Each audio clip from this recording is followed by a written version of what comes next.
นี่โอ้ใหญ่ดีงามตัวนี้คุณ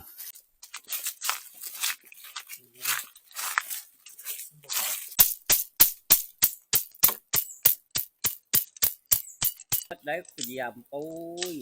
นั่นเลยจังหวะเอาใหม่นะ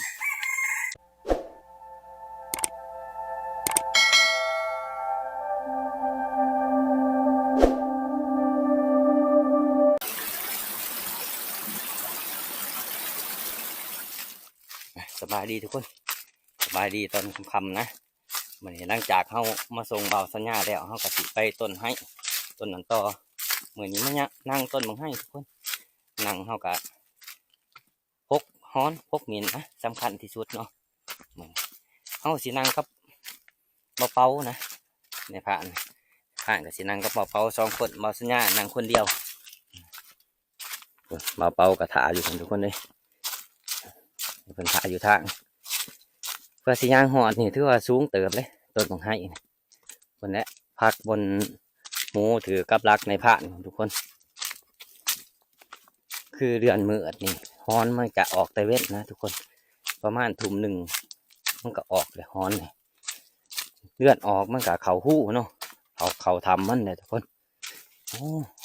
ในผ่านยางบริยางแลนหน่อยเอ้าทุกคนหยานพอทันมาคำโพดนะทุกคนเลยการมองเพื่อนกะกับมือนี่เพื่อนกะข้าติดธุระคือเก่า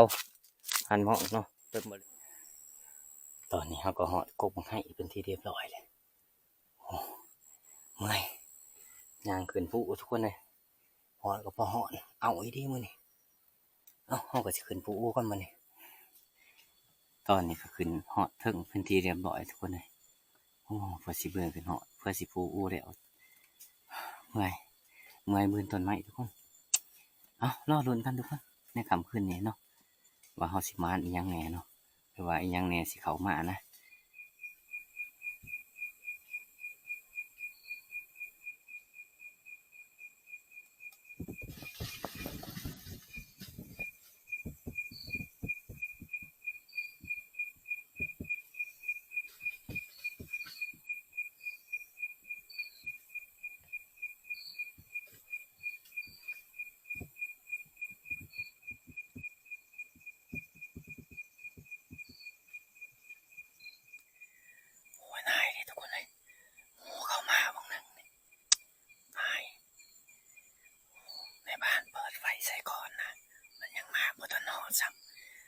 ไฟมันนี่มันถือมันหกทุกคนเลยมันขึ้นไปตั้งบนในบ้านจะนั่งรอบางอย่างนะ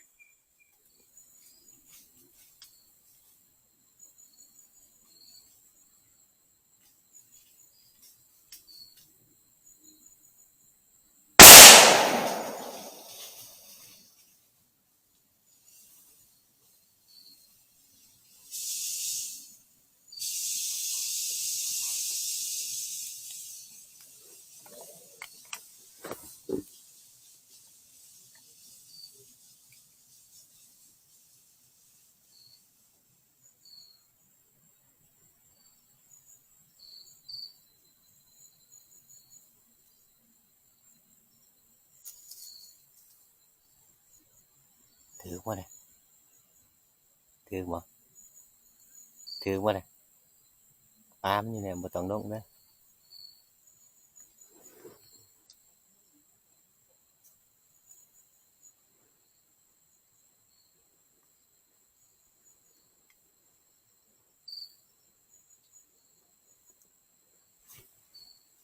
อยู่เลยแต่ว่า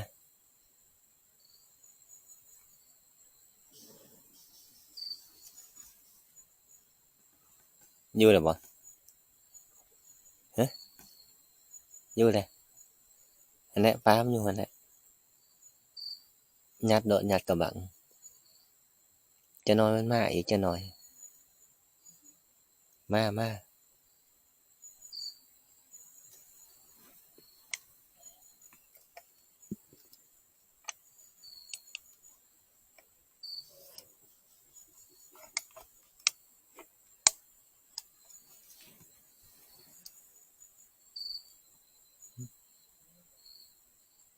มิ้น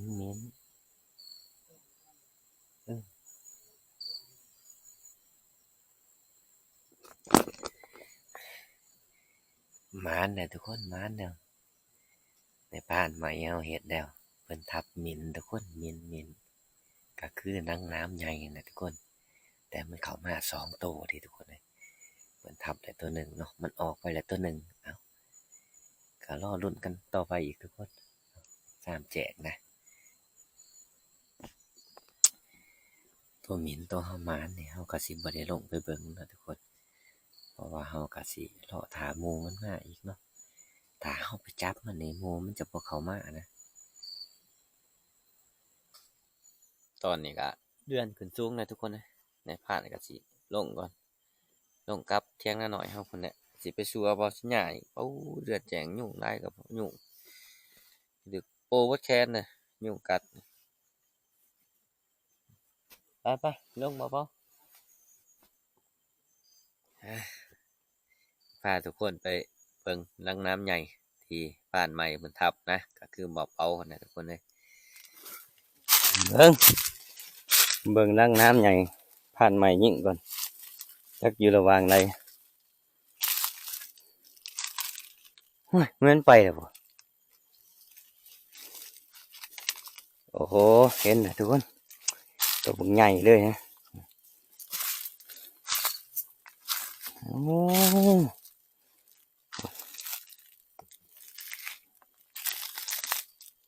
ตัวใหญ่เลยทุกคนเลยนี่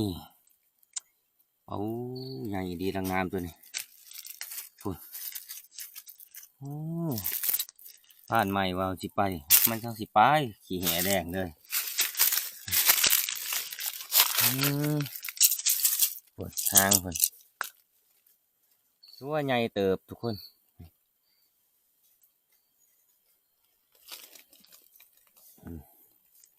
เนื้อมันนี่กะสีซ้ำหมูโตซ้ำหมูหนึ่งพูดไหนเนื้อมันเนื้อร้ายทุกคนหมูเขามากะเขามาทั้งนี้แหละทุกคนทั้งนางน้ำนี่ผ่านไม้เพิ่งกะยิงบ่ทันอ่ะเดี๋ยวว่าเอากระสีเอากลับเทียงเขาพูดแหละทุกคนนี่บัดนี้ตัวใหญ่อีดี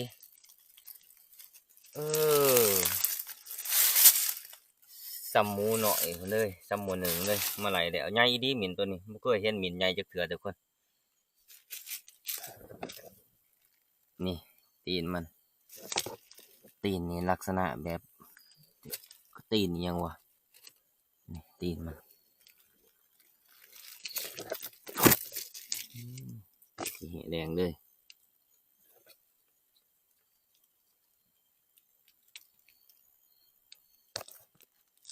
โอ้ทุกคนนะคนมันเก็บรักษาไว้ก็ดีคนมันเป็นยาเลยทุกคนยาแก้เบื่อเห็ดนะเมาเห็ดเนาะหรือว่าแก้ไรผลมันผลให้กิน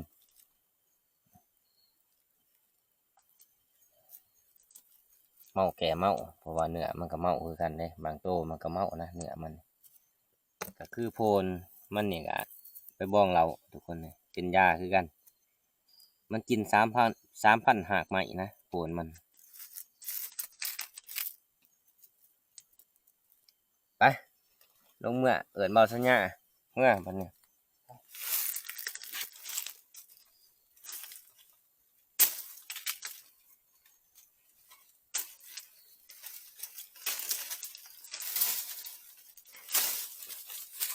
พอแล้ว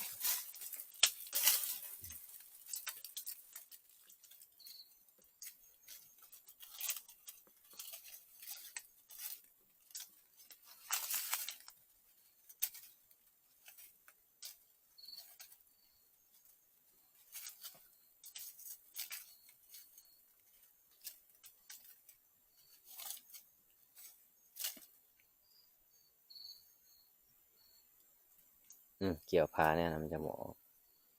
อพาตีนมา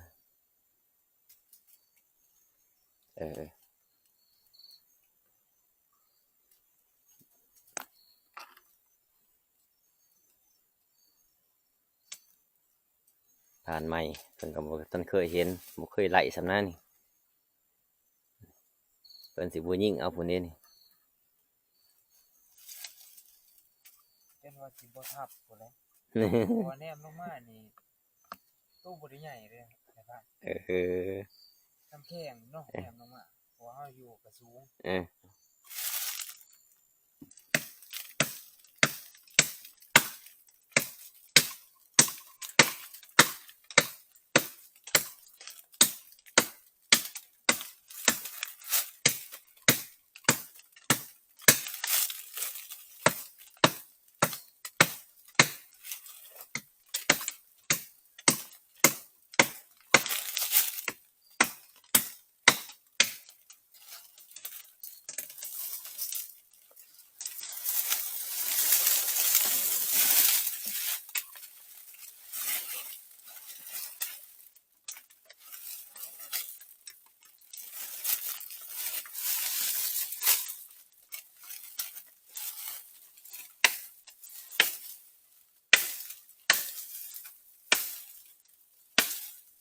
เขานอมีด บ่ได้สุกด้วย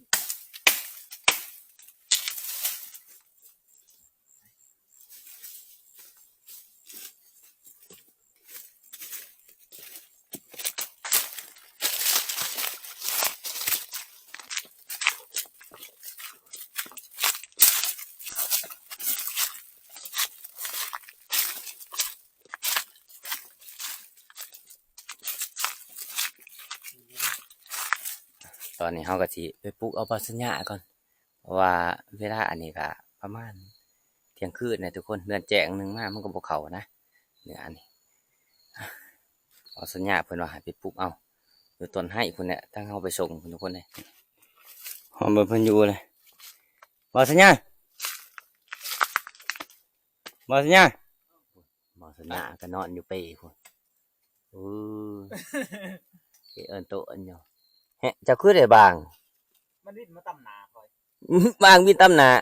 โอ้โห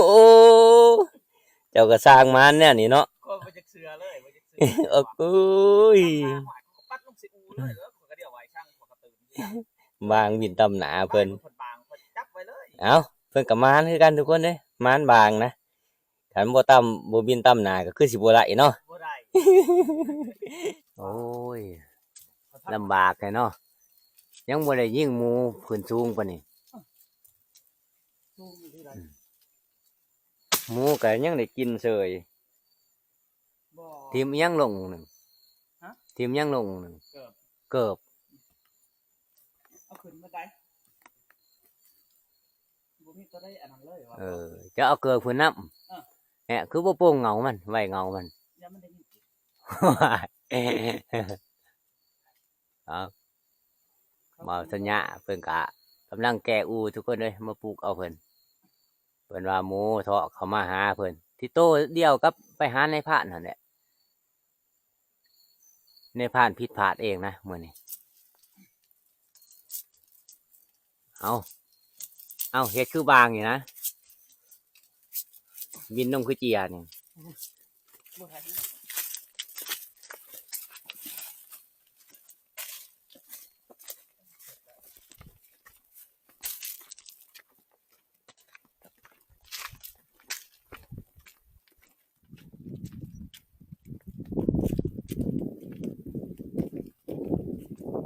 โอ้พานใหญ่ว่าสิมาคือสิบ่ได้มาว่ะนี่แหละเอาไว้เตียงนี่แหละ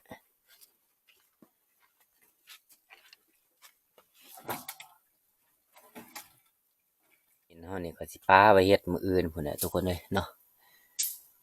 ตอนเช้าพุ่นประมาณ 7-8 โมง 8 โมงนะสิเฮ็ดมื้ออื่นเพื่อสิลงมาแต่รังอะเลานี่ก็กินกับพอกาแฟแล้วกินข้าวแล้วก็สิขึ้นนั่งอะเลาทุกคนเลยโอ้ใหญ่อีดีโอ้ยถือก2ดุก็ได้ถือกสั้นดังดุหนึ่งถือกขี้ถือกอันนั้นสัตว์ใส่ขี้แหแดงอีกลูกหนึ่งบักกระดิ่งมันนี่แหละนี่ขอเอาเมื่อเอาอาหารยั่งคือเก่าเลยกระดิ่งหลังจากเข้ามาเนี่ยแต่นั่งต้นมันให้เมื่อคืนทุกคนเลยมานอนก็ดื่มตื่นเลยจนฮอด7 โมงเช้าแล้วเป้ามินเฮาก็ยังบ่ทันได้เฮ็ดซ้ำทุกคนเลยเอ้าเฮาก็สิมาลกคนหมิ่นหรือว่าคั่วหมิ่นต่อทุกคนเลยใหญ่ขนาดหมิ่นตัวนี้เห็นอึ้งดึงอยู่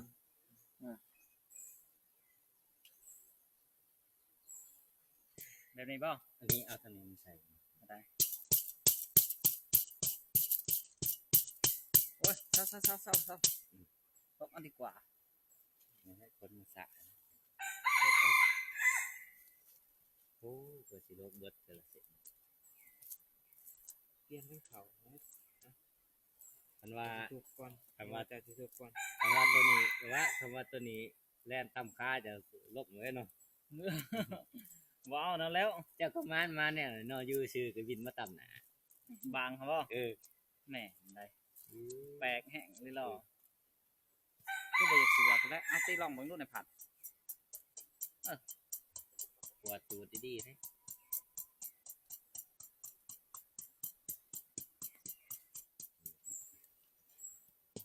ยังแดงลายเนาะ แหม่ โอ้ซัมโมเนาะอีกคนไหนนี่ซัมโมประมาณ20 โลคนไหนนี่จีมัน ไม่แต่ชิ้นล้วนๆได้ไหน มือแรกขันเข้ามาอีกใครยุ่งมือแรกมืออื่นพอเลยเอาลงเลย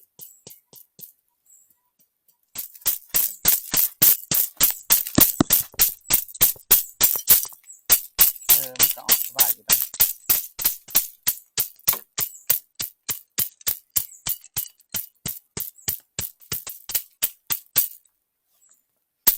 เขาได้ เป็นโตมาดแมน พูดแรกว่าเฮาสีโลกคนหมิ่นนะเปลี่ยนแผนทุกคนให้บ่าวสัญญากับบ่าวเป่านะฝนตกตอนในพายกับสิเฮ็ดกับเขาวกินหิวเขาวทุกคนเลยตื่นมาแล้วก็หิวเขาวโอ้แมงแดงดาอีดี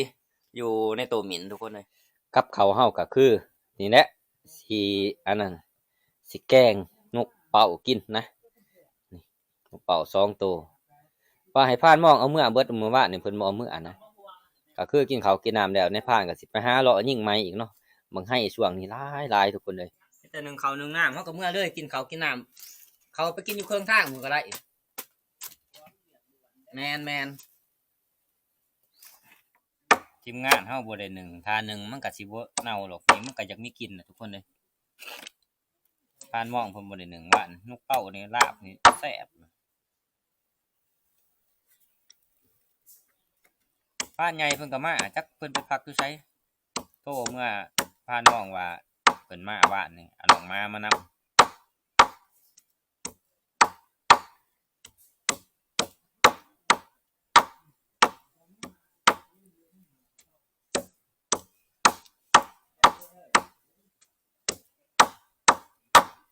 คันว่าเฮาบ่พอพานมองมาว่านี่หั่นเฮาถึกเด้คืนนี่บ่สัญญาเอ้ยแน่ของเฮาสิไปท่านขึ้นเท่านั้นมันต่ำเด้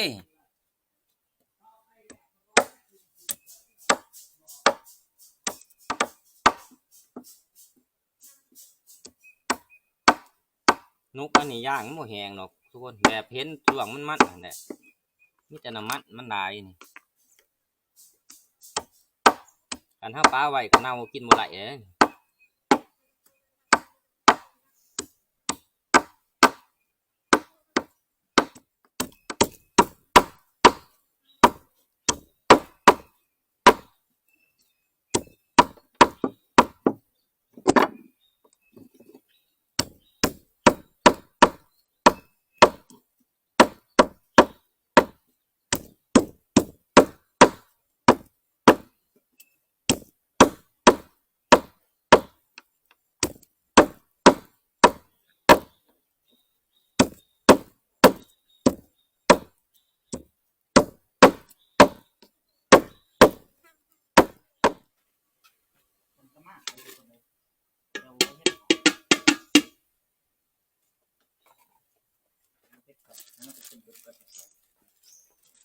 กินเผ็ดบ่สัญญาณ เผ็ดก็กินบ่เผ็ดก็กิน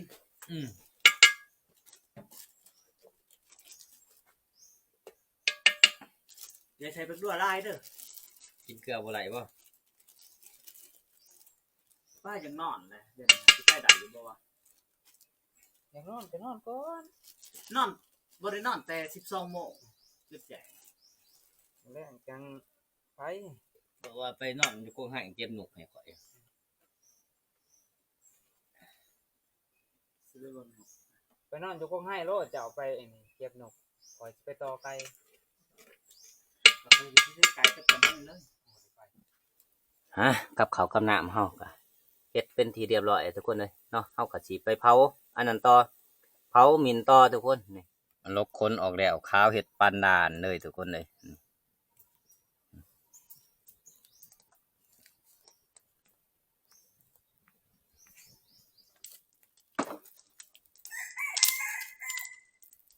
ถ้าห้าบอกไทยใหม่นี่บ่ได้ได้นอกในเพราะในทานเนาะ เขาเมื่อได้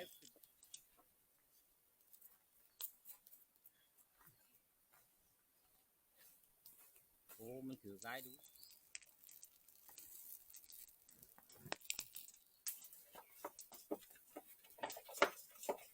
เบิดปืนโดนนี่สิบ่แหงบ่สิเหม็นเฮา โอ้มันชิบโบไม้บ่ได้ผ่านอันนี่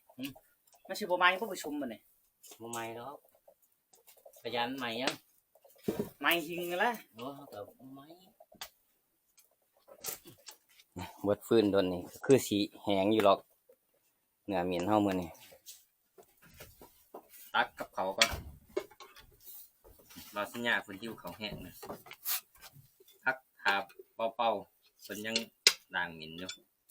ป้าหนามขึ้นมาลายแถวในผ่าน หน่อยสดน้ำเลยมันจะสิมีแห้งเลยทุก แม่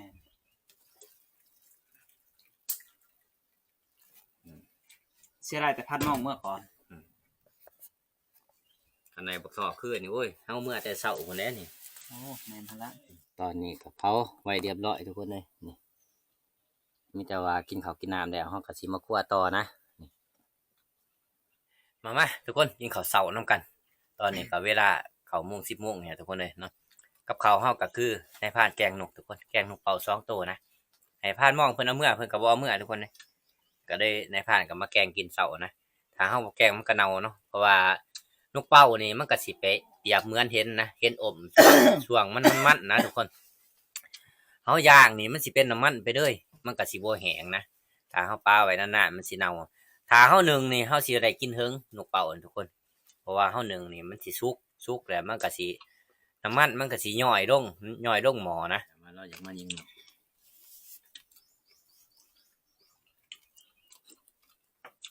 น้ำต้มยังบ่ได้เอาน้ำอันนี้บ่ บ่มันจับมันเป็ดมาได้ มันอย่างเงาเลยนก ป้าเมื่อนี้สิ ปล่อยนอนคืนนี่หั่นพอเขาสิลงมาขอพันว่าเขาว่าลงโลดเขาว่า บ่ได้แล้ว บ่มาแล้ว เพราะว่ามันเดือนออกแล้วเขาว่ามันแจ้งเนี่ยเขานอนเบิดแล้วก็เลยปลุกบ่เป่า บ่นะเว้าอันนั้นบ่แม่นว่าเว้าข่อยว่าลุมบ่เจ้าหามีต้นมักใหม่นะข่อยว่า มีพอมันเข้ามาอยู่หั่นนะเป็นชั่วโมง2ชั่วโมงเสียงดังอยู่หั่น จะไม่ได้ขึ้นไป แม่น จักก็มีหมักผักบ่จัก ยังว่ามันตกปุปักอยู่ มักใหม่ฮะมื้อนี้ไปเบิ่งบ่ คือพันคืนนี่หั่นยังบ่ทอพันก็มือก็ไปพานใหญ่ไปส่งไปนอนทำให้หั่น พันวันได้นะ เป็นเด็กน้อยแดนขึ้นแดนดงแดนขึ้นแดนดงบ่ต้องนอนเผาหลอกลงโลดมันว่า นอนเผาเบิดมื้อก็บ่มาเบิดคืนก็บ่มาว่าหนีเบิดแล้วเขาว่าหมู สำนันบ่ย่านไปได้ดอกซ้ำเข้าไปใกล้อูข่อยหันข่อยยันจะตื่น บัดมาบ้านใหญ่ก็เจอกันมื้อเดียวกัน เจอกัน เป็นเสื้อสมิงขึ้นไปหา โอ้ เพราะว่าเพิ่นคุมบ้านมื้อนั้นบ้านใหญ่เกือบตกอูเลยก็เกือบตกอู แมนลี่ใดพันมองจุดต้นอูบ่ พันมองต้นอูเลยทุกคนเลยเพิ่นเฮ็ดใช่ฮะต้นอูไปเลยพันต่อมหันตี้สิขยวงตีนลงหันตี้อันนั้น จ่ายเซ่เยอะไปนอนกะไลผู้เดียวจ่ายเซ่ ข่อยนอนมาแล้ว เฮ็ดเจ้าแท้จ่ายเซ่ ข่อยนอนมาแล้วใจเซ่ครับแต่บ่ได้ยินหยังนั่นแหละ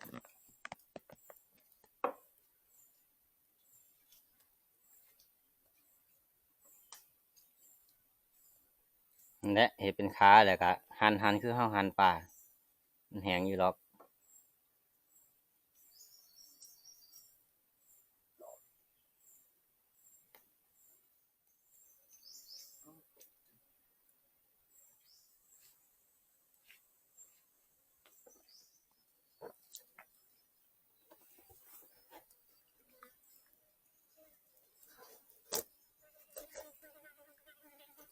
เลยได้หมู่หนึ่งเนาะสีดมันเนาะ ได้แล้ว กระดูกมันก็ค่อยๆเลย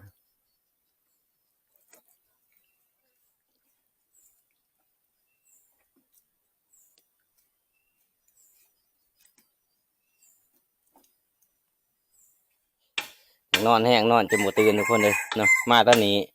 เบาเป้าเพื่อนเอาขืนห่านไว้เรียบร้อยแล้วก็คือมันมั้งแน่เลยทุกคนเลยร้ายเติบเลยสิ้นเดือนนี่โอ้เต็มห่านเลยทุกคนเลยซ้ำหมูหน่อยตัวหนึ่งนะคลิปวิดีโอนี่ก็มีอย่างไรทุกคนในภาคกับสกิปไว้เพียงเท่านี้เนาะรอติดตามคลิปวิดีโอหนานะก่อนอื่นก็ขอบคุณขอบใจทุกคนที่เข้ามารับเบิ่งรับชมในภาคตั้งแต่ต้นจนจบเนาะก่อนอื่นก็อย่าลืมกดไลค์กดแชร์ในภาคเพื่อในภาคมีกำลังใจเฮ็ดคลิปใหม่ๆต่อไปเนาะทุกคนขอบใจได้ทุกคน